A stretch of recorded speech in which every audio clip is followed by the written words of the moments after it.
Sir Revanth గారు మీ ప్రోత్సాహం ఉంటది జోరు. సారు రేవంత్ గారు కొండారెడ్డి పల్లె కొంగులో పెరిగిన కోట్లాది గుండెలకు అండయి నిలిచారు. కోట్లాది గుండెలకు అండయి నిలిచారు. సారు రేవంత్ గారు మీ ప్రోత్సాహం ఉంటది జోరు. సారు రేవంత్ గారు ప్రభుత్వ పాఠశాలలో చదివి ప్రభుత్వ సీఎంగా పదవిలో ఉన్నారు. ప్రభుత్వ సీఎంగా పదవిలో ఉన్నారు. అందరూ ఐకమత్యంగా చదువుకోవాలని ఇంటిగ్రేటెడ్ గురుకులం స్థాపించారు. ఇంటిగ్రేటెడ్ గురుకులం స్థాపించినారు.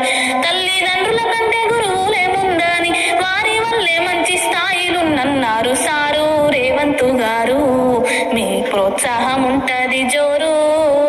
సారు రేవంత్ గారు గురుకులాలకు ఉండే ధైర్యాన్ని ఇస్తూ సౌకర్యంగా సౌలతులు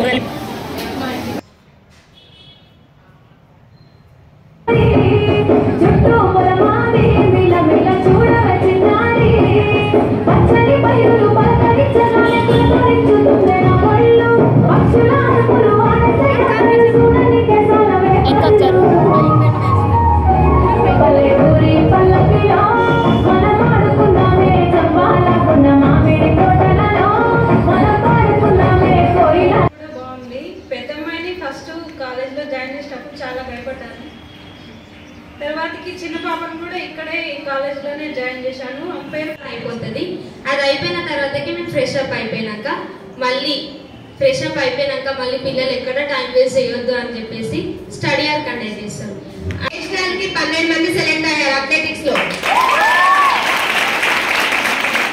అలాగే N Anusha, M Mallika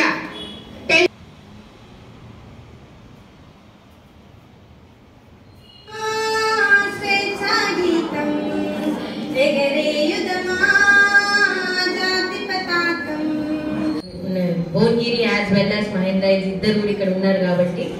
and students, very very dear students, so I wish this kind of programmes ఇలాంటివి ఇంకా ప్రతిసారి మనం జరుపుకుంటూ ఉండాలని అనుకుంటున్నాను. ఈరోజు ప్రదేశం ఏంటి అంటే మన తెలంగాణ ప్రభుత్వం కాంగ్రెస్ గవర్నమెంట్ అధికారంలోకి వచ్చినాక 1 సంవత్సర కాలం గడిచింది. ఈ సంవత్సర కాలంలో ఉన్నటువంటి మార్పులు ఏంటి?